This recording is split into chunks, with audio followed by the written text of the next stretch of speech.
Bonjour à toutes et bienvenue sur le podcast Entrepreneurs Productives, le podcast qui accompagne les entrepreneurs à gagner en efficacité et à se libérer du temps pour s'épanouir dans leur business et dans leur vie. Je m'appelle Milena et je suis coach en productivité et organisation.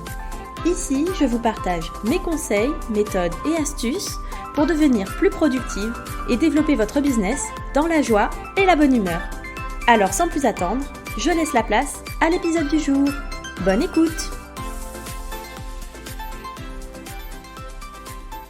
Bonjour tout le monde et bienvenue dans ce nouvel épisode du podcast. Aujourd'hui, j'ai envie de vous parler des process parce que pour moi, c'est vraiment essentiel à mettre en place pour structurer et pour développer votre business. C'est un outil qui est utilisé dans toutes les grandes entreprises sans exception. Et pour avoir eu l'occasion de travailler avec plusieurs d'entre elles dans mon ancienne vie d'auditrice en finance, je peux vous assurer que c'est vraiment indispensable pour être efficace, pour réduire les risques, les erreurs et pour assurer la qualité dans votre business. Mais il n'y a pas du tout besoin d'avoir une entreprise du CAC 40 pour mettre en place des process et en tirer tous les bénéfices. Bien au contraire, et c'est justement ce qu'on va voir ensemble dans cet épisode. Déjà, si vous ne savez pas exactement qu'est-ce que c'est un process, pas d'inquiétude, je vais vous expliquer ça en détail. Et puis, on va voir aussi à quoi ça sert, quels sont les intérêts d'en utiliser. Et surtout, je vais vous expliquer comment faire en pratique pour mettre en place vos propres process dans votre entreprise. Alors, c'est parti. Déjà, qu'est-ce que c'est qu'un process ? Alors, vous en avez peut-être déjà entendu parler sous un autre nom, puisqu'on les appelle aussi procédure de travail, mode opératoire ou SOP, qui est l'acronyme en anglais de Standard Operation Procedure, ce qui donne en bon français procédure opératoire normalisée. Moi, j'appelle ça process, je préfère, c'est plus rapide. Et en fait, derrière tous ces noms qui veulent dire la même chose, il y a un concept en fait très simple. Un process, c'est tout simplement une description de toutes les étapes nécessaires pour accomplir une tâche spécifique. Pour une tâche donnée dans votre business, on va écrire pas à pas tout ce qu'il faut faire pour effectuer cette tâche correctement. En fait, un process, c'est exactement comme une recette de cuisine. Vous commencez avec des ustensiles, des ingrédients, et en suivant pas à pas les instructions de la recette, vous terminez avec un gâteau qui est trop bon à manger. Bon ok, dans votre business, vos process seront peut-être un petit peu moins appétissants, mais l'idée c'est vraiment ça au final. Créer un livre de recettes de votre business avec toutes les recettes nécessaires pour le faire fonctionner correctement. Et quand vous lisez une recette de cuisine, on est bien d'accord que l'objectif, c'est de pouvoir la suivre sans avoir besoin d'un diplôme de chef cuistot pour préparer votre plat. Avec les process, c'est la même chose. L'objectif, c'est vraiment que ce soit le plus clair possible, même pour une personne qui n'est pas forcément familière avec la tâche en question ou avec votre business. Donc quand on rédige un process, on veut détailler au maximum et guider pas à pas pour que si demain, une autre personne que vous doit faire cette tâche, elle n'ait plus qu'à suivre la recette, une étape après l'autre. Alors, pour quel type de tâche est-ce qu'on va pouvoir créer des process ? Globalement, pour à peu près tout en fait. À partir du moment où vous avez des tâches que vous faites régulièrement dans votre business, il y a de grandes chances que vous passiez toujours par les mêmes étapes pour les faire. Et du coup, en les écrivant noir sur blanc, vous allez pouvoir créer un process dessus. Par exemple, vous pouvez mettre en place des process pour expliquer comment créer une facture, comment programmer un post sur les réseaux sociaux, comment créer un podcast, comment est-ce que vous faites votre comptabilité, votre suivi financier, votre bilan annuel, comment est-ce que vous gérez les paiements, les livraisons, le recrutement, le pilotage de votre business. En fait, les possibilités sont illimitées puisqu'on peut vraiment rédiger des process sur tous les aspects de son business. Ok, donc maintenant que vous savez ce que c'est un process, que vous savez qu'on peut en mettre en place pour à peu près tout, c'est bien sympa, mais à quoi ça va nous servir en fait ? Parce que vous vous doutez bien que si je vous en parle, si toutes les grandes entreprises s'en servent, c'est pas juste pour passer le temps, c'est qu'il y a de véritables avantages à le faire. Et pour moi, il y en a d'ailleurs 5 des avantages à mettre en place des process dans son business. L'avantage numéro 1, quand on a un process qui est rédigé pour une tâche en particulier, on gagne vraiment du temps à la faire. Tout simplement parce qu'on a déjà réfléchi à toutes les étapes, qu'elles sont optimisées et que du coup, il n'y a plus qu'à dérouler et à les suivre pas à pas. Alors bien sûr, ça va prendre un petit peu de temps au départ de rédiger ces process, mais je vous assure que sur le long terme, c'est vraiment un investissement qui est rentable en termes de temps. Le deuxième intérêt des process, c'est de vous libérer de la charge mentale et de vous assurer de ne rien oublier. Vu que tout est noté pas à pas, vous n'avez plus qu'à suivre le guide et vous êtes sûr de ne pas zapper une étape importante. Exactement comme avec une recette de cuisine. C'est quand même bien plus simple quand on a la recette sous les yeux que quand on doit s'en rappeler de tête. Surtout que, je vous rappelle que notre cerveau, il est excellent pour réfléchir, mais pour retenir l'information, c'est clairement pas le meilleur. Alors bien sûr, pour faire des œufs au plat ou une salade de concombre, on s'en sort en comptant sur notre cerveau. Mais si on veut faire des macarons ou une charlotte aux fraises sans oublier un ingrédient ou une étape importante, il vaut quand même mieux s'appuyer sur une recette écrite. Et dans votre business, c'est exactement pareil. Alors oui, désolé, j'ai décidé de vous mettre l'eau à la bouche avec cet épisode de podcast.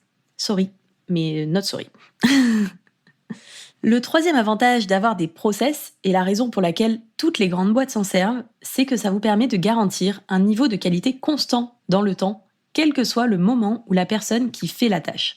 Comme vous répétez toujours les mêmes étapes dans le même ordre pour une certaine tâche, normalement, le résultat, il est toujours à peu près le même en termes de qualité si votre process est bien détaillé. Et du coup, ça permet d'assurer tout le temps le même niveau de qualité, quel que soit le client, le produit, votre humeur du moment, votre énergie, ou qui que ce soit qui fasse la tâche.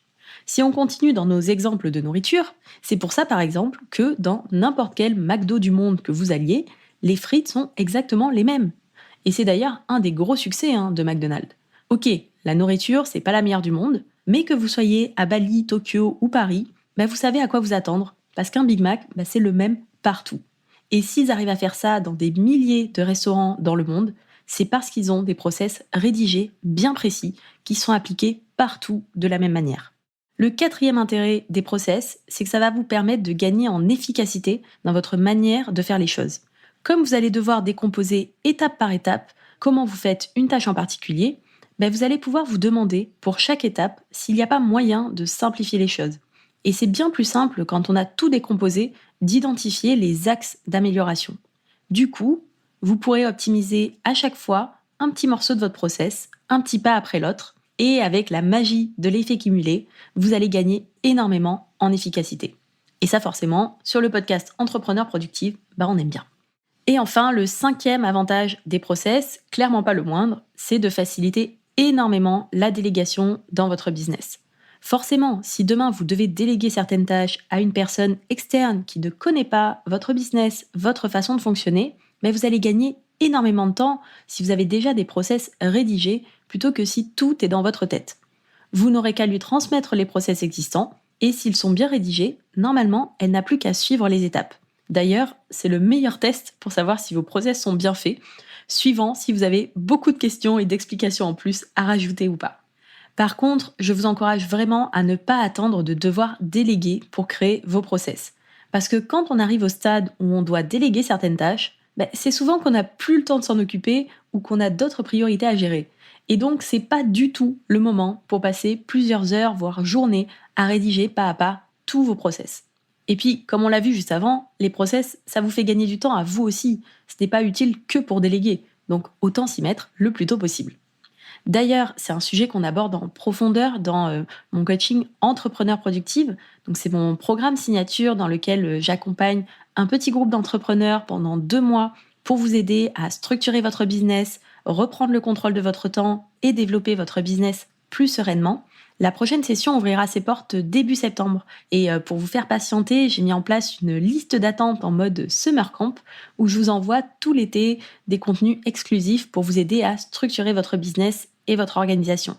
Donc si vous voulez rejoindre le Summer Camp, avoir toutes les infos en avant-première sur le programme, il suffit de vous inscrire, je vous mettrai le lien dans la description de cet épisode. Et bien sûr, c'est totalement gratuit et ça ne vous engage à rien, mais au moins, comme ça, vous aurez les infos. Bon, j'espère que là c'est bon, vous êtes convaincus que les process, c'est la vie, c'est génial, que vous devez vous créer votre base de process pour votre entreprise. C'est OK pour vous. Alors voyons voir maintenant un peu comment est-ce qu'on fait en pratique pour mettre en place des process dans son business. Déjà, la première étape, ça va être de déterminer quelles sont les tâches pour lesquelles on va rédiger des process. Parce que je vous disais tout à l'heure qu'on pouvait créer des process pour tout, mais ça ne veut pas dire que c'est toujours pertinent pour autant. Ça prend quand même un petit peu de temps de rédiger un process. Donc pour que ce soit un investissement temporel bien rentabilisé, on va choisir des tâches qui répondent à 2 critères. Le critère numéro 1, c'est une tâche qu'on a déjà fait plusieurs fois et qu'on maîtrise. On ne rédige pas un process la première fois qu'on fait une tâche. À ce moment-là, on est encore dans la découverte, dans l'apprentissage et on manque de recul pour pouvoir décomposer suivant des étapes optimisées. Donc il vaut mieux attendre d'avoir un peu plus d'expérience, d'être en maîtrise de la tâche en question pour se lancer dans la rédaction du process. Le deuxième critère, c'est que c'est une tâche qu'on fait régulièrement. L'objectif d'un process, c'est de pouvoir le réutiliser et de gagner du temps à chaque fois grâce à ça. Donc forcément, on ne va pas en mettre en place pour une tâche exceptionnelle que vous avez eu à gérer une fois et qui n'a aucune raison de se reproduire. Donc on va sélectionner les tâches qui reviennent régulièrement dans votre activité, en commençant par celles que vous faites le plus souvent, ou alors celles qui vous demandent à chaque fois le plus de temps et de recherche. Par exemple, un des premiers process que j'ai rédigé personnellement pour mon business, après tous les process de création de contenu, c'est mon process mensuel de comptabilité et de déclaration URSSAF. Je le fais pas tous les jours, c'est qu'une fois par mois. Sauf qu'à chaque fois, je perdais du temps à me redemander comment récupérer les infos sur mes différentes plateformes de paiement, rechercher le site sur lequel aller, les bonnes pages, etc. Maintenant que tout est écrit pas à pas dans une page Notion, avec les liens utiles, les captures d'écran, je n'ai plus à me poser la question et du coup j'arrive à boucler ça en un temps record.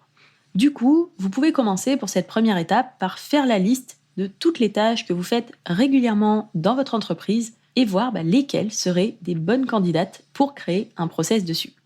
Une fois que vous savez quels sont les process que vous avez à rédiger, vous pouvez vous mettre un petit rappel pour la prochaine fois que vous devez faire cette tâche en prévoyant plus de temps pour rédiger votre process en même temps que vous allez faire la tâche en question.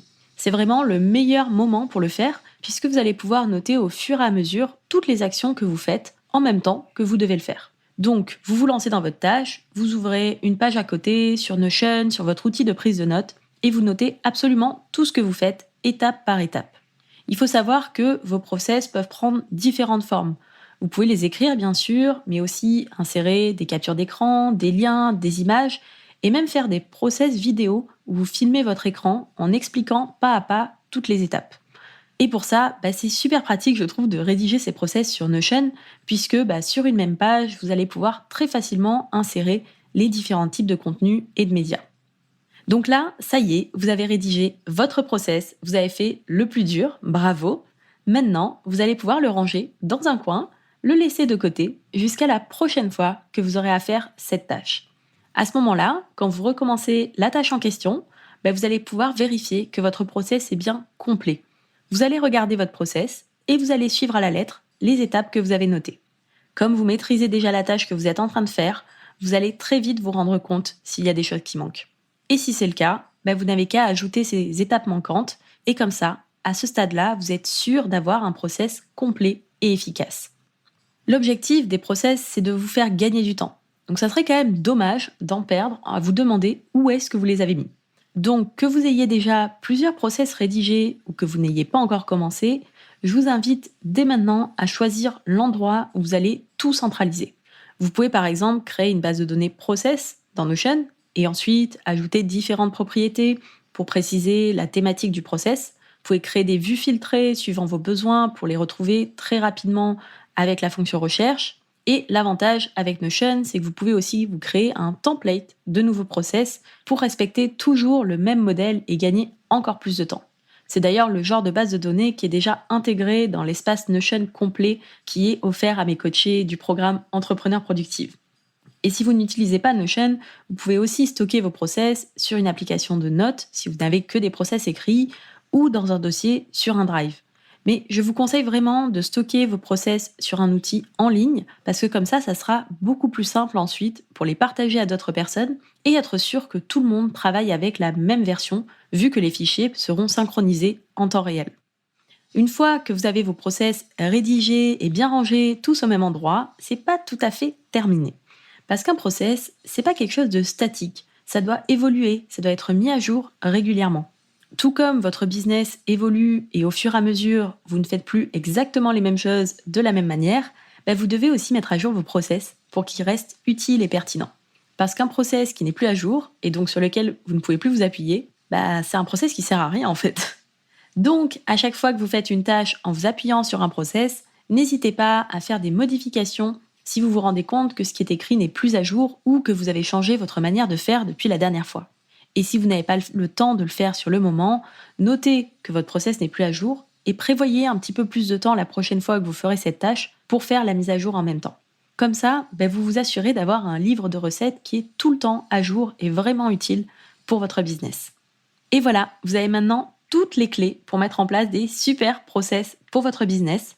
On arrive à la fin de cet épisode, donc on va récapituler rapidement ce qu'on a vu. Déjà, un process, une procédure ou SOP, c'est tout simplement une description de toutes les étapes nécessaires pour accomplir une tâche spécifique de votre business. Exactement comme une recette de cuisine. Et c'est vraiment essentiel à mettre en place dans votre business puisque ça va vous permettre de gagner du temps, de vous libérer de la charge mentale, d'être sûr de ne rien oublier, d'assurer toujours un super niveau de qualité, d'être plus efficace et de vous faciliter la vie lorsque vous devrez déléguer. Donc vraiment, les process, ça a que du bon. Pour commencer à mettre en place vos process, vous pouvez lister toutes les tâches que vous faites régulièrement et que vous maîtrisez. Et ensuite, la prochaine fois que vous avez à faire la tâche en question, vous allez pouvoir écrire ou filmer pour expliquer pas à pas comment est-ce que vous faites. Vous pouvez ensuite centraliser tous vos process au même endroit, que ce soit une base de données Notion ou un autre outil de prise de notes, un Drive. Et ensuite, à chaque fois que vous faites la tâche en question, vous n'avez plus qu'à suivre la recette et si besoin, compléter ou mettre à jour votre process. Et voilà, c'est pas plus compliqué que ça au final. Et c'est un tel gain de temps que vraiment, je vous encourage à mettre en place des process dès maintenant, quel que soit le stade où vous en êtes dans votre business. Et si vous voulez être accompagné pour mettre en place vos process, structurer votre business, votre organisation, vous pouvez rejoindre la liste d'attente Summer Camp du programme Entrepreneur Productive et profiter des contenus exclusifs de l'été avant la réouverture des portes début septembre. Le lien est dans la description de cet épisode. J'espère que cet épisode vous a plu en tout cas et que ça vous aidera à mettre en place vos process pour être encore plus productive et vous simplifier la vie dans votre business. Pour aider le podcast à se faire connaître, à m'encourager à continuer, vous pouvez me laisser une note, un commentaire sur votre plateforme d'écoute ou le partager autour de vous à d'autres entrepreneurs que ça pourrait aider. Ça ne prend que quelques secondes, mais ça m'aide vraiment, vous savez. Merci beaucoup d'avoir écouté l'épisode jusqu'au bout. Je vous souhaite une magnifique journée et je vous dis à très vite pour un prochain épisode. Bye bye!